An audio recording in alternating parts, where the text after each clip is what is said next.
नमस्कार दोस्तों, हमारे YouTube चैनल आध्यात्मिक ज्ञान टेक में आपका स्वागत है। इस चैनल के माध्यम से अध्यात्म ज्ञान प्राप्त करने के लिए चैनल को सब्सक्राइब करें, वीडियो को लाइक करें, शेयर करें, नहीं समझ में आता है तो कमेंट करें। दोस्तों, पर ब्रह्म अक्षर पुरुष से ऊपर निअक्षर पुरुष, जिनको पूर्ण ब्रह्म, पार ब्रह्म, अनादि ब्रह्म कहा जाता है।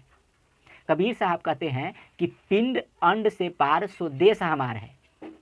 तो पिंड देश के जो स्वामी हैं उनको सनातन पुरुष कहा जाता है, और अंड माने ब्रह्मांड देश के जो स्वामी हैं उनको अक्षर पुरुष कहा जाता है, और दयाल देश के स्वामी को, जो दयाल देश के स्वामी हैं उनको पूर्ण ब्रह्म, पार ब्रह्म कहा जाता है। तो इसीलिए कबीर साहब कहते हैं कि पिंड अंड से पार सो देश हमारा है।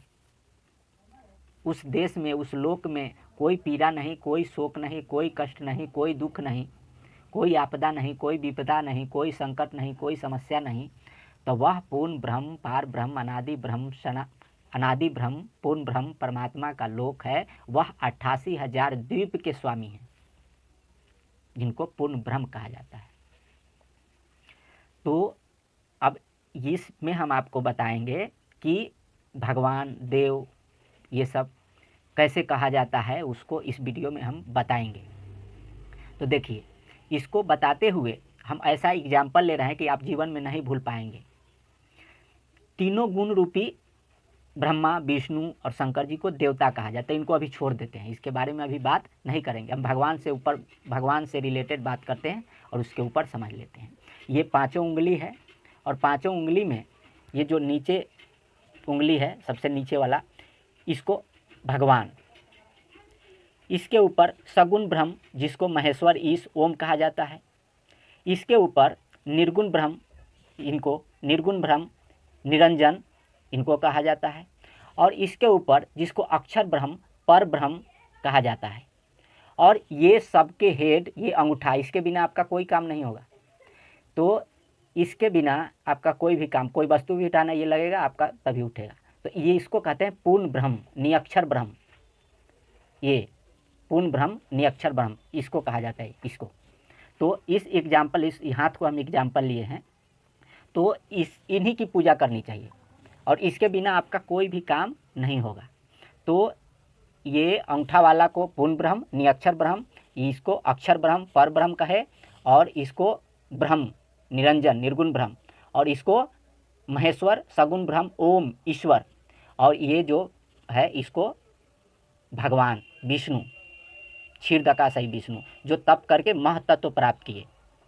तो ये विष्णु जी, और ये महतत्व से 3 गुण उत्पन्न हुआ, सतोगुण, रजोगुण, तमोगुण, उसको देवता कहा जाता है। तो देवता, सतोगुण, रजोगुण, तमोगुण, ब्रह्मा, विष्णु और शंकर जी को देवता, क्षीरदकाशयी विष्णु जी को भगवान, महेश्वर, जिनका ओम नाम है, इनको ईश कहा जाता है, ब्रह्म, देव निरंजन को ईश्वर कहा जाता है, अक्षर पुरुष, जिनको तत्ब्रह्म, पर ब्रह्म कहा जाता है, वो परमेश्वर कहा जाता है, और अक्षर पुरुष को पूर्ण ब्रह्म, अनादि ब्रह्म, सत्य पुरुष, कबीर देव कहा जाता है।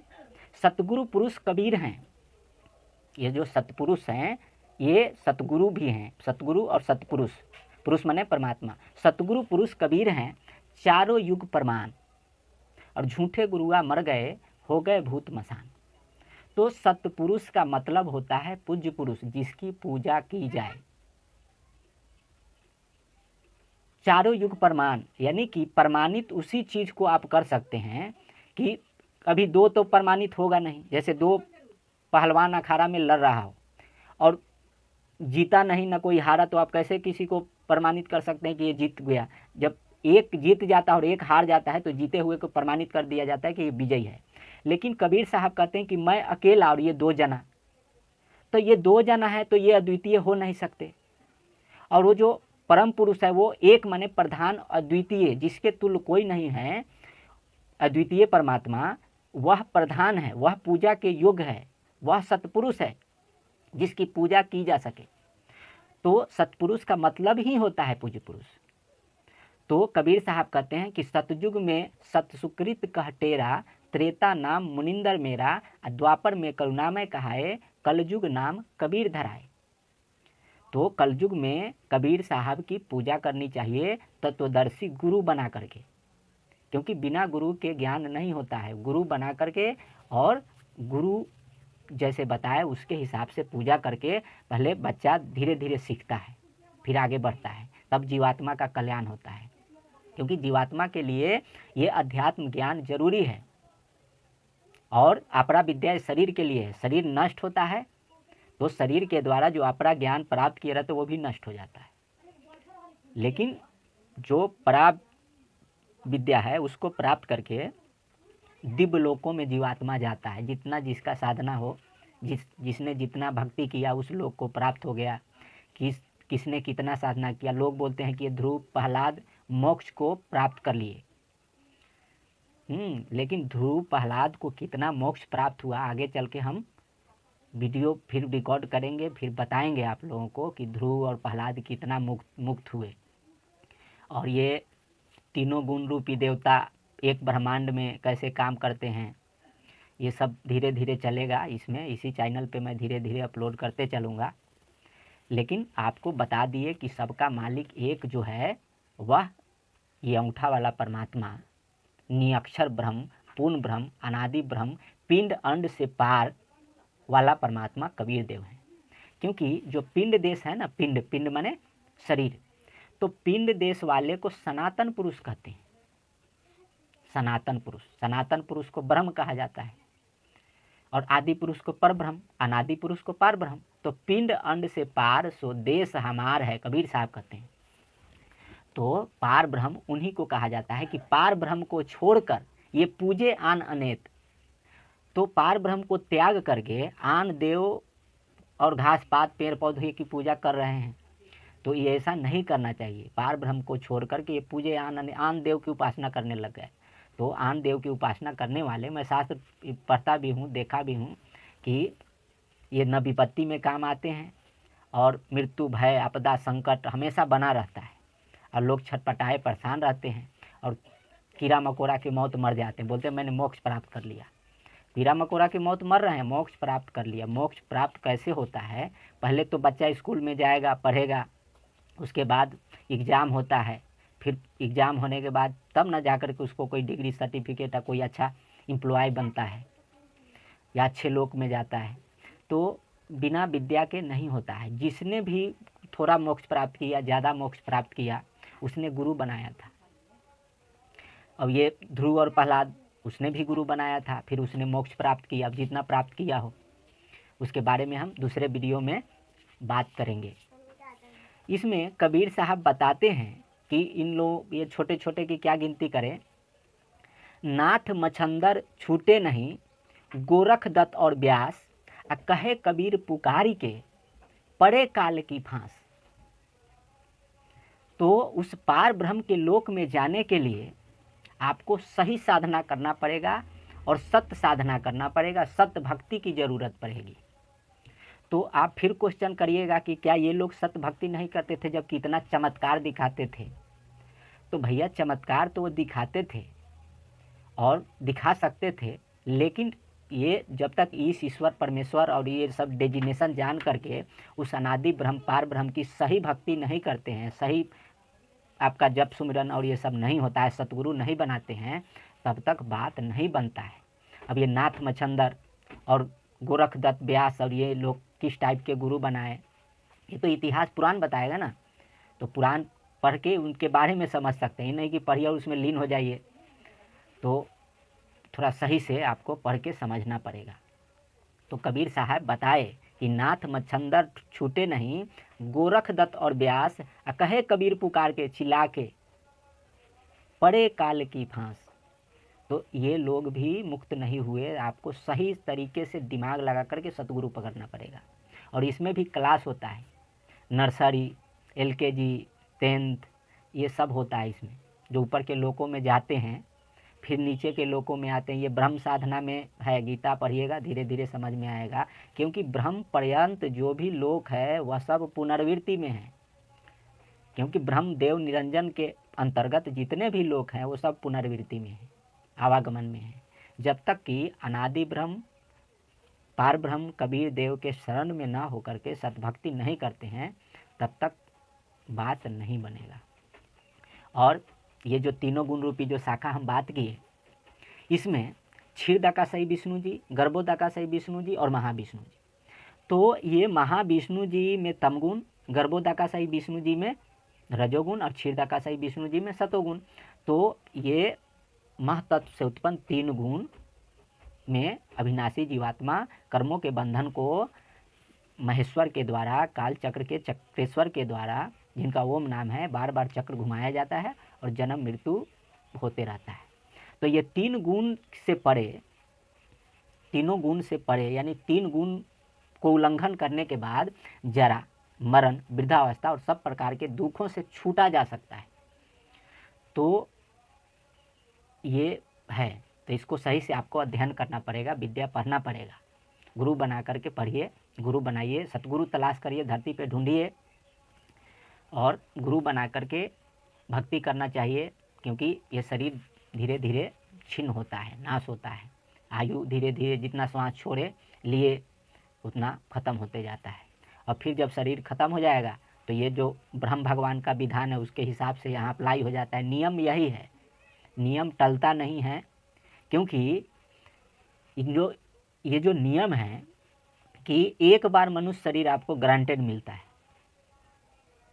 84 लाख योनियां हैं, उसमें से मनुष्य जीवन आपको एक बार मिलेगा।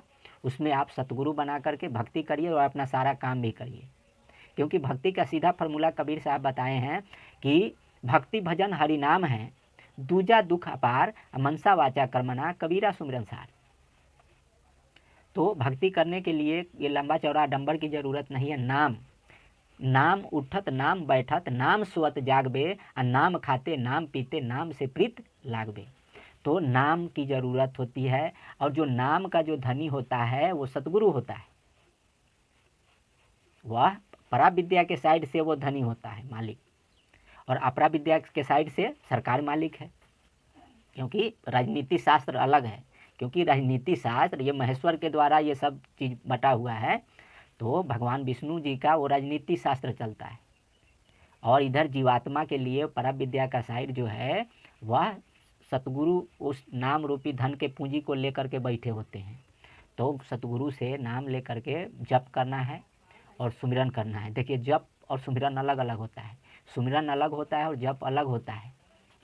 तो उसका जप करने से क्या होगा और सुमिरन करने से क्या होगा, वो सब धीरे धीरे हम आगे वीडियो बनाते जाएंगे, समझाते जाएंगे और चलता जाएगा। लेकिन गुरु बनाना जरूरी है। ऐसे बिना गुरु बनाए आप भक्ति करते हैं तो आप कैसे करते हैं, फिर आपको भगवान मिलेंगे कि नहीं मिलेंगे ये हम नहीं बता सकते, क्योंकि भगवान बिना गुरु के नहीं मिलते हैं, हमको तो यही मालूम है। और मिल भी गए, हठ योग लठ योग कर लिए तो उसका कितना बेनिफिट है, क्योंकि उतना अब फिर शास्त्र उलटना पड़ेगा। क्योंकि शास्त्र तो पूरे ये पुराण उलटने के बाद भी हमको लगता है कि ये ध्रुव के बारे में और प्रहलाद के बारे में उन्होंने गुरु बनाया था, जिसके बारे में लिखा गया है, और जिसके बारे में लिखा नहीं गया वो तो प्रमाणित ही नहीं है। तो जिसने भी गुरु बनाया, अब शास्त्र भी पढ़ने पे वो उसने गुरु बनाया था। तो हम लोगों को भी गुरु बना करके ही भक्ति करनी चाहिए सीधा। ऐसे करते हैं तो फिर शायद हमारे हिसाब से मान्य नहीं होता है, क्योंकि बच्चा स्कूल में जाएगा, नहीं जाएगा और एडमिशन नहीं लेगा तो उसको सर्टिफिकेट डिग्री कहाँ से मिलेगा। तो फिर कहीं सरकारी एम्प्लॉय ऐसे नहीं उसको रखते हैं लोग। तो ये बहुत सारा चीज़ है। अगर जो इस दुनिया में ऐसे नौकरी लग भी जाता है, लेकिन उस भगवान के दरबार में वैल्यू नहीं होता, और कितना होता है, कैसे होता है, उसका थोड़ा गहरा विधान है। तो सही से समझ बूझ करके जीवन सफल बनाते हैं। और ये सबके एक जो मूल मालिक हैं उसको हम लोग समझ लिए कि वह पिंड अंड से पार, जो देश हमार कबीर साहब, पिंड अंड से पार सो देश हमार हैं, वह कबीर देव हैं। तो आज के वीडियो में ये समझ लिए। लेकिन ये महाविष्णु जी में जो ब्रह्मा जी, विष्णु जी और ये शंकर जी जो भी देवता हैं, उनके लोकांतर हैं, उसको सही से हम लोग क्लियर करते हुए आगे समझते चलेंगे और बताते हैं और बताएंगे आगे चल के वीडियो में। क्योंकि ये जो ब्रह्म भगवान का जो सृष्टि है 7 द्वीप का है, क्योंकि ये ब्रह्म भगवान तप करके 7 द्वीप को पायो राजू। कबीर साहब कहते हैं कि 7 द्वीप को पायो राजू, अभयो आनंद धर्म मन गाजू। तो ये धर्मराय ब्रह्म भगवान जो देव निरंजन है, यह 7 द्वीप के राज को प्राप्त किए हैं। 7 द्वीप के राज, और इसमें 9 खंड बनता है। 7 द्वीप 9 खंड। तो कबीर साहब कहते हैं कि 7 द्वीप 9 खंड में गुरु से बड़ा न कोई, करता करे न कर सके, गुरु करे सो होई। तो जो गुरु होता है, सतगुरु इस दुनिया में जो होता है, नाम रूपी धन का मालिक पूंजीपति होता है, धनी होता है। तो इसलिए गुरु बनाना एकदम जरूरी है, और गुरु बना करके आप जीवात्मा का कल्याण कर सकते हैं, क्योंकि ये अध्यात्म विद्या जो है जीवात्मा के लिए है, और जो परा विद्या है वह शरीर के लिए है। तो इसमें और गहराई में नहीं जाएंगे, बाद में धीरे धीरे हम लोग समझते चलेंगे। तो बिना सतगुरु के बात बनेगा नहीं। तो सतगुरु बना करके पिंड अंड से पार ब्रह्म परमात्मा की पूजा करनी चाहिए। तो मिलते हैं अगले वीडियो में, तब तक के लिए नमस्कार।